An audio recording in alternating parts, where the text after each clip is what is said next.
गजानन वाघ हे गुरुजींचा खूप प्रचार प्रसार करत असतात. ते नेहमी व्हिडिओ घेऊन प्रचार प्रसार करतात. साधनाला आणतात, त्यांचे पैसे भरतात स्वतः आणि त्यांना या साधनेमध्ये सामील करतात.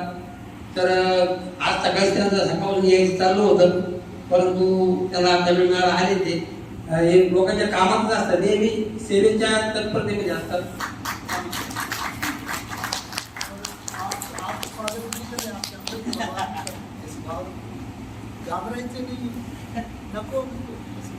माझं नाव गजानन वाघ आणि मला श्यामा दिदी आणि गोपाल शास्त्री 40 वर्ष भेटले किंवा 45 वर्ष.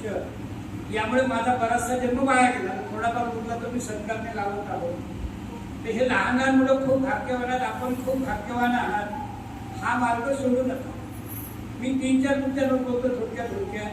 सर्वप्रथम माझा मोबाईल नंबर लिहून घ्या, वहीत लिहून घ्या. का लिहा सांगतो, म्हाताऱ्यांना कोणी विचारत नाही. आणि मग तुम्हाला कुठे शिबिर आहे, रेल्वे रिझर्वेशन आहे की नाही, त्याची फी किती आहे, स्टेशन पासून कसं जायचं, हे सर्व मी गाईड करत राहतो. तो माझा एक आवडीचं काम आहे ते. आणि अमूल दूध डेअरीत जेव्हा गेलो तर एका मॅडमचा नंबर आला मला की मला पण गाडी आहे. तर मी 2 तास खर्च करून त्याच्याशी डिस्कस केलं. आणि चौथ्या दिवशी ती मॅडम मला बोलली की मी 80 वर्षाची म्हाताऱ्याने फार मोठे उपकार केले माझे. त्याचे आशीर्वाद असे की लातूरच्या शिबिरात गेलो मी. खूप कलेक्टर यांना भेटायचा प्रयत्न केला, आमदार खासदार, आणि बरंचसं मला यश येत आहे. तर माझा नंबर सेव्ह करा, 877 927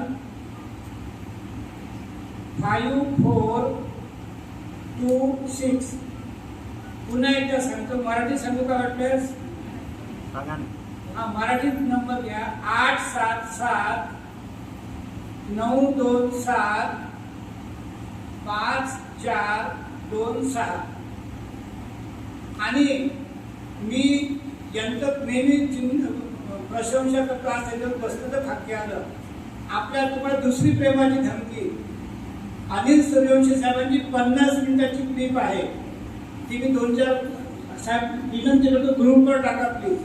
मी लोकांना नेहमी सांगतो की आपली वंशावळ कशी चांगली निघावी, यासाठी अनिल सूर्यवंशी साहेबांच्या 1 तासाच्या क्लिपचा अभ्यास करा. तर ते पण तुम्ही जरूर त्याचा अभ्यास करा. पुढचा महत्वाचा मुद्दा, माझी आता 12वी झालेली भावाची मुलगी, तिचा आशीर्वाद द्या, शुभेच्छा द्या. मेरठला शिबिर आहे, 29-30-31 विद्यार्थी शिबिर, आणि आई वडील कचकत आहे. तर मी तिला म्हटलं, बाई तुझ्याकडे काही पुण्य असं तुझे पावलं तिकडे जातील, आणि तुम्ही मंडळी सुद्धा तुमची 12 ते 22 वर्षाची मुलं असतील त्यांना शिबिरला घेऊन जा. यावेळेस शक्य नसेल तर डिसेंबरला न्या. वन कोरिया कुटुंब अहमदाबादचं ते सांगतात की आम्ही जेव्हा कंटाळा करतो आमची मुलं आम्हाला ग्रीन ज्यूस ह्या प्लेटा करून देतात. तर तुमच्या मुलांचा म्हणजे अपत्यांचा जन्म चांगला सफल होईल. तर अशा रीतीनं माझ्याबद्दल सांगतो की मी अनिल सूर्यवंशी साहेबांच्या डिपार्टमेंटला होतो, मंत्रालयात, आणि सारखी मला दौऱ्यांची आवड. आता सरकारी अधिकारी कसे असतात तुला सांगायला नको. जेव्हा मी रिटायर झालो तेव्हा मला 10वा महिना आणि रोज 30 गोळ्या घ्यायचा, आणि मी स्वतः सांगायचं की मी 1-2 वर्षात हार्ट अटॅकने मरून जाईल. परंतु आता जसा माझा तुमच्या जीव गुंतला तसं मला सगळं म्हणजे जीव गुंतला. हे कोण भारत मातेने वाटलं नको मरू, आणि मला विडी शाळा 2022 मध्ये या शिबिराचा लाभ झाला. आणि मग मी माझ्या भावाला म्हटलं, अरे हे तर आनंदराव भिडेसारखं घोड्यासारखं करते माणसाला, 20 वर्ष तरी मरू देत नाही. आणि मग मी माझं आयुष्य या विद्येसाठी वाहून घेतलं. प्रत्येक क्षण, प्रत्येक तास, प्रत्येक मिनिट. तर आपण हा ध्यास धरा. त्यानंतर माझा नंबर सर्वांनी घेतला, आणि लोकांना सध्या गोष्टी सांगत राहा. लोक ऐको न ऐको, तुम्हाला वेळे जेव्हा म्हणते तेव्हा तुम्ही 5 झाल्यासारखं समजा. ती काय कर, ती सविता लग्न झाली ना, उठ सुट बाई, तू जाडी झाली, तू हे कर, तू ते कर, म्हणजे समजा ज्या पद्धतीने तुमच्या निंदा करतात तर तुम्ही चांगले आहात. तर अशा रीतीनं ही महान विद्या आहे, अनमोल विद्या आहे. जुन्या लोकांना पाहून मला खूप आनंद वाटला. साहेब माझा नंबर ग्रुपवर टाका.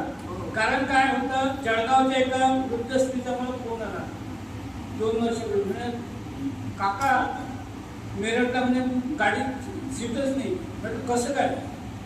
म्हटलं जळगावला 1000 गाड्या आहेत. नाही माझा मुलगा असं सर्व फुल आहे. आणि मी पाहिलं तर 10 गाड्यांमध्ये झाला. आणि मुलानं काय केअरलेस. मग मला म्हणतो मला माहीतच नाही सिनियर सिटीजन कोटा असतो म्हणून. आणि म्हणून माझा नंबर तुम्ही सेव्ह करा, कोणाला द्या. साऱ्या तुमच्या कायनातला नंबर द्या नातेवाईकांना की बाबा कुठे शिबिर आहे. हां जुनागडला आहे, इकडे आहे, कर्नाटकला आहे, बेळगावला आहे. तर त्याचा तुम्हाला फायदा नाही. तर मी मोजकंच थोडक्यात बोललो.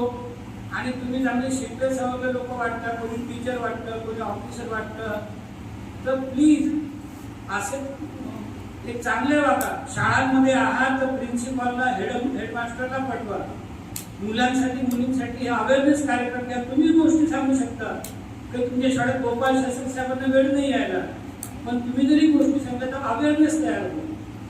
आजच मी कलेक्टर साहेबांना पत्र लिहिलं, ते सुद्धा ग्रुपवर टाका साहेब. तर त्याच्यात मी हेच लिहिलं, म्हटलं विनय गौडा साहेब मी भारतीय आहो. मी बघा म्हटलं कानडी भाषेत कर्नाटकच्या लोकांना एक पत्र लिहिलं. इंग्लिश भाषेमध्ये माझी ट्रीप ऐका म्हटलं तर वारंवार I am preparing for south India म्हटलं. कारण म्हटलं भारत माझा देश आहे. तुम्ही म्हटलं आरोग्य, स्वास्थ्य, ग्रामविकास, महिला बाल सर्व अधिकाऱ्यांची मीटिंग बोलवा. मी त्यांच्याशी डिस्कस करतो की ही विद्या जनतेपर्यंत कशी पोहोचवता येईल. तर अशी आपल्यापेक्षा जास्तीची कामं करत राहा. म्हणजे तुम्ही लेक्चरर आहात, अगं काय कर मी नसतं प्रिन्सिपलचं डोकं खाते, काय करावं. पण ही कधी तुमची ईश्वर भक्ती असेल, देवभक्ती असेल. आणि अनिल सूर्यवंशी साहेबांचा डायलॉग सांगतो, तुम्ही सर्व त्या टाळ्या वाजवा. तर ते सांगतात की मेरे गुरु जो है उनको भी मैं मेरठ का आया था, तो वो कहे भाई हम तो भव्य कपड़े पहनने वाले गुरु है, सच्चे गुरु तो गोपाल शास्त्री सबसे महान. अशा रीतीनं त्यांची पुस्तक भावना आहे. आणि म्हणून अशा दिव्य मूर्तीसोबत मला बसायचा योग आला म्हणून मी एक वेळ जास्त घेतला. आणि राजाराम भोसले साहेबांच्या घरी पण मी गेलो होतो, यांच्या क्लिपा काढल्या होत्या. हे फार मोठी सेवा करत आहे. आणि माझ्या मागं 1000 कामं मी लावून घेतल्यामुळे आता रात्री मी परत चालतो. पण तुमच्या सर्वांच्या मनामध्ये आहोत आणि पुढच्यावर नक्की मी 2 दिवस थांबणार. खूप खूप धन्यवाद. खूप तळमळे आणि